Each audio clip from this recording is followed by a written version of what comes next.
Hey everybody, Matt Johnston here with another COVID-19 legal update. Lots of things been happening over the past 72 hours, basically since Wednesday.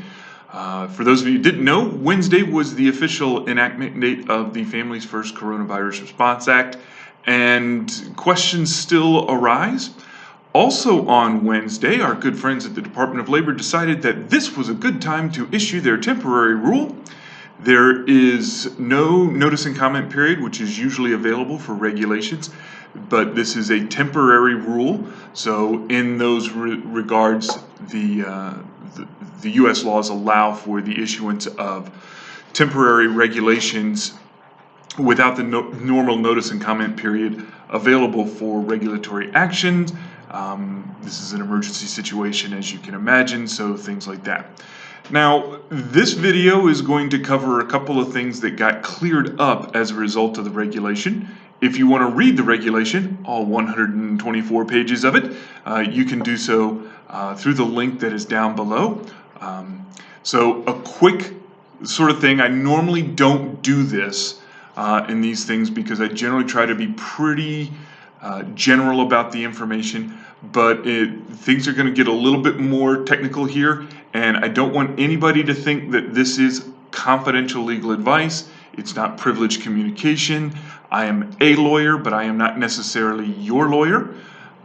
For those of you who are my clients and might be watching this, you need to call and set up a time, and we need to talk about your particular issues regarding the advice that I would give you. So with that big fat honking caveat, let's get started. Just a quick note, this may be a little bit longer, and I'm going to be looking at kind of funny angles because I need to read my notes that I put down in this thing. So the Department of Labor has issued some guidance that talks about some definitional problems and things of those natures that are going on. So I want to be clear about some things that help clear things up. One of the few things that they really talked about in terms of definition was telework, or the definition of telework as it applies. So a lot of people are working remotely through telework, and it is designed, the definition is designed to effectuate the statute's broad purpose, which is allowing people to telework. So it's the thing that includes is that telework is no less work than if performed by an employee at the employer's work site. So while things may have changed a little bit, and there may be some changes in work flow, there shouldn't be changes in work. Now, there may, of course, be some reduced work in terms of, say, for example, client work or something like that, but the employee should be continuing to do work. And this is particularly important when it comes to recording non-exempt staff. Okay, so if you recall, under the Fair Labor Standards Act, non-exempt staff are paid for the hours they actually work. Not unsurprising. But as an employer, you need to make sure that you have a way to record your employees' time. Now, under the normal situation of the law, a non-exempt employee starts getting paid from the first paid work task or activity to their last paid work task or activity during the whole day. So if that was 8.5 hours, you had to pay them for 8.5 hours. There needs to be some flexibility, obviously, in our current world situation. So you need to figure out some way, and maybe you come to some sort of agreement with your employees that are teleworking that says, oh, by the way, yeah, you can work from like 7:30 to 9:30, then you can do childcare from 9:30 to 12:30, then you're going to work for work from 12:30 to 3, and then maybe you work again from 7 to 9, and that comes up to, I think that comes to like 7.5 hours. At least that's what the department wrote in here, and that would be compensable time. So you wouldn't have to pay them from 7:30 in the morning to 9 o'clock at night. You would only pay them for the hours that they're working. Exempt staff, the rules still apply. If they do one bit of work for you in the week, then they are entitled to their full pay for the entire week, even if they're teleworking. So bear those sorts of things in mind. So teleworking is something that employers should be looking to be as flexible as possible. All right. Now, for those who've been following along, the rules regarding when the federal paid sick leave and the expanded FMLA leave, those were stated in what was happening in the FFCRA, but the Department of Labor has provided some additional helpful guidance. So the first reason that the leave can be used for is if an employee is unable to work because he or she is subject to a federal, state, or local COVID-19 quarantine or isolation order. So a lot of people were asking me, well, does a stay-at-home order count? Does a shelter-in-place order count? And the good folks at the Department of Labor has said quarantine or isolation orders include a broad range of governmental orders, including orders that advise some or all citizens to shelter in place, stay at home, quarantine, or otherwise restrict their own mobility. Okay, so a lot of states and localities have a shelter in place order or a stay at home order where citizens are asked to remain in their homes for the most part. There's exemptions to go get food or health care or something along those lines, or if you're an essential employee to go to work. So that order does apply. Those orders do apply, even though it's not a strict quarantine like the word specifically implies. Okay, but here's an important caveat.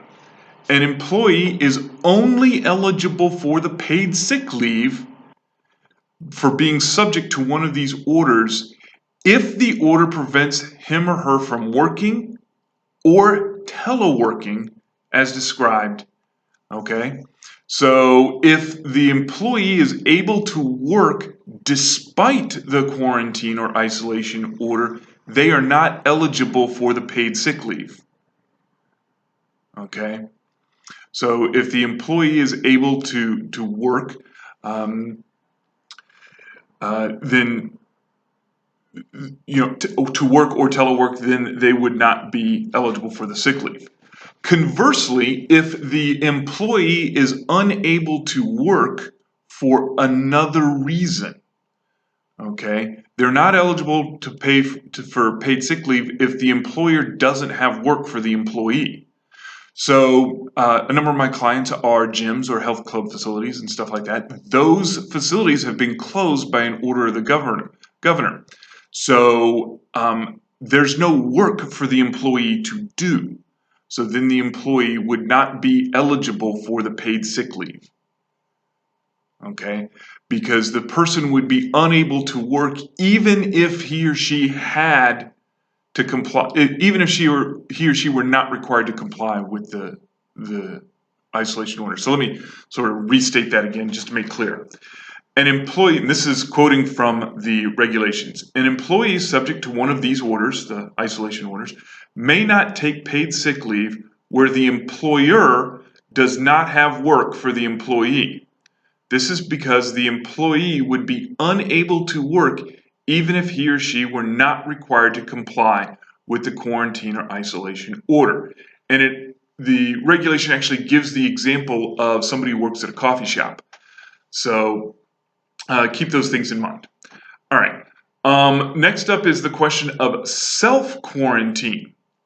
So the second reason for paid sick leave applies when the employee is unable to work because he or she has been advised by a healthcare provider, okay, which has a specific regulatory definition, to self-quarantine for a COVID-19 reason.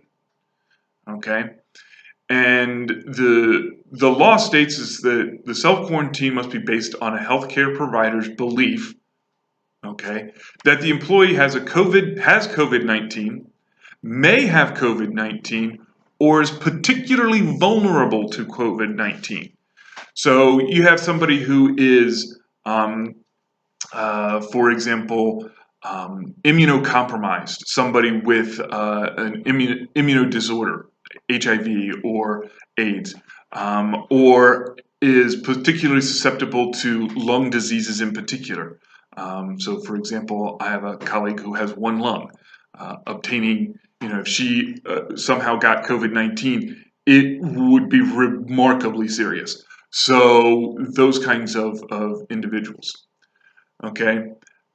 An employee who is self-quarantined but can telework cannot take paid sick leave for this reason. Okay. So if they're an employee who can telework, meaning they have the ability, there's work for the employer has provided, that person is not eligible for paid sick leave if they are self-isolating. Okay. So if the employer has work for the employee to perform, the employee is permitted to work off-site, and there's no extenuating circumstances like a power outage or some other reason, then the employee is not eligible for the sick leave. Okay. So the third reason for paid sick leave is when the employee is experiencing symptoms of COVID-19 and is seeking a medical diagnosis for COVID-19. So this is a limited amount of leave. So normally this would be paid for the reasons of, the employee has gone to the doctor or is arranging to take the steps to get a diagnosis. And there must be affirmative steps to obtain a diagnosis. So they can take paid sick leave for that purpose, and they can continue to be on paid sick leave while they wait for the results of the test. So I understand that there are some tests that are taking, multiple days to come back. I know that there's some efforts out there to have more rapid testing. Some have been deployed, some haven't. All kinds of interesting rumors, but there may be some time where the employee is still waiting to get their test results, and if that is the case, then they can still be on sick leave. Okay, so seeking a diagnosis is one of the reasons, but that tends to be a little bit more limited than, a full 2 weeks. Okay. The fourth reason that somebody can obtain paid sick leave is where the employee is unable to work because he or she needs to care for an individual who is either, one, subject to one of those quarantine or isolation orders, two, has been advised by a healthcare provider to self-quarantine. Okay, that's what it's available for. So if you have to care for an individual, now individual is a little bit more broadly defined than would normally apply.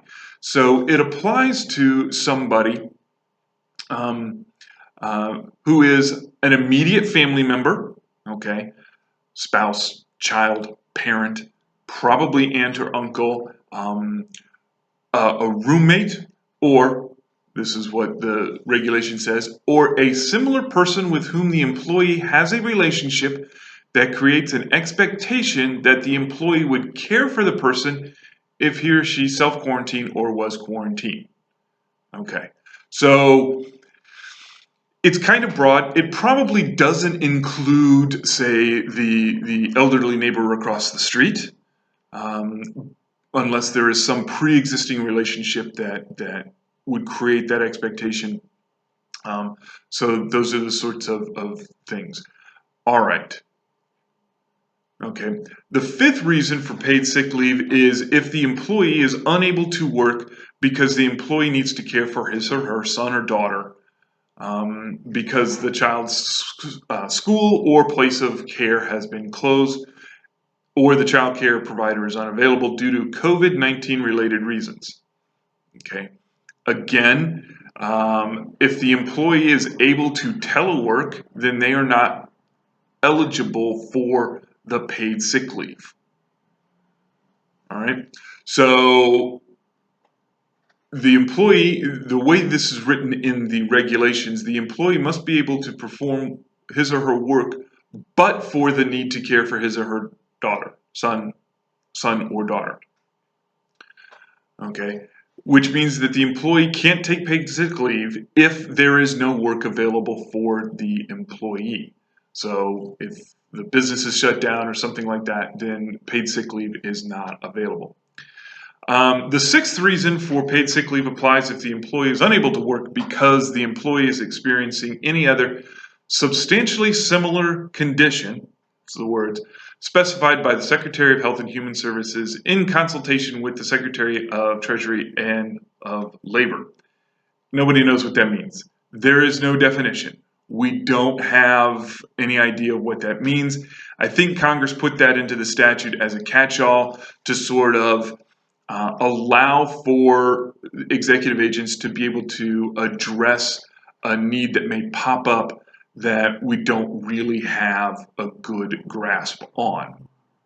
Okay, so we sort of need to be mindful of that. So the Secretary of Labor has provided some additional information and guidance, and I want to talk about one last thing when it comes to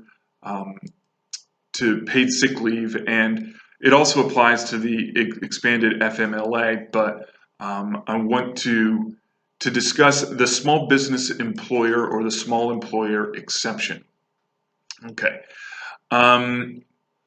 Now, the FFCRA is trying to balance a couple of different competing interests here. The first is to provide a mechanism for employees to be able to continue to have a job, continue to be employed, and continue to receive pay or at least some compensation during this emergency situation. But the Department of Labor and Congress recognize that, well, if we do that, a small employer who has to provide this that may go under, may close, may go out of business as a result of this requirement to pay this leave, kind of blunts the whole point of it. So there is an exemption for small employers, and the statute says that a small employer is exempt from the requirement to provide both paid sick leave and expanded FMLA when, one, such leave would cause the small employer's expenses and financial obligations to exceed available business revenue and cause the small employer to cease operating even at a minimal capacity. The second reason is the absence of the employee or employees requesting such leave would pose a substantial risk to the financial health or operational capacity of the small employer because of the employee's specialized skills or knowledge. Or three, the small employer cannot find enough workers who are able, willing, qualified, and available at the time and place needed to perform the labor services. So, a small employer, somebody with 50 or fewer employees, okay, so that's an important point, 50 or fewer employees is not required to grant the paid sick leave or the EFMLA if one of these three things apply. All right, so let's talk about documentation. Actually, we're probably going to have to stop here because we're going quite long. So I'm going to talk about documentation in the next video. So we'll talk about that in a little bit. In the meantime, the link to these regulations is going to be down below so that you can provide that information a little bit later, or you can go and seek out the information yourself. If you want to schedule a time for us to talk, what I am doing now going forward is we're going to have a pay as you go or pay as you can or pay what you can payment for consultation calls with us so you can schedule those. You can see those down below, the scheduling link down below. In the meantime, keep washing your hands, practice some social distancing, work on your business if you are able to, as well as working in your business, and keep your head up. We're going to get through this, I promise. I'll talk to y'all later. Bye.